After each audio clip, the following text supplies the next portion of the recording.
police, got out of the car, and walked down and fell down the ravine. How did Gene Kearney's body lay dead in the woods along Suitland Parkway for 10 days unnoticed, even though a United States Park Police officer found her empty Mazda sedan smashed into a tree on October 7th? The officer would search the area to see if they could find a victim.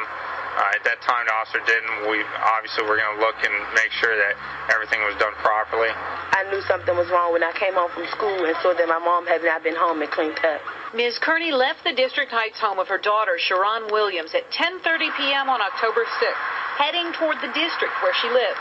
The next day, when no one could find her, a frightened Williams tried to file a missing persons report. The report was done on the 7th. First of all, when the report was done, the officer came out to my house, Officer Love, at 7:30 p.m. on the 7th, and told me that he could not do a report because she was last seen in D.C.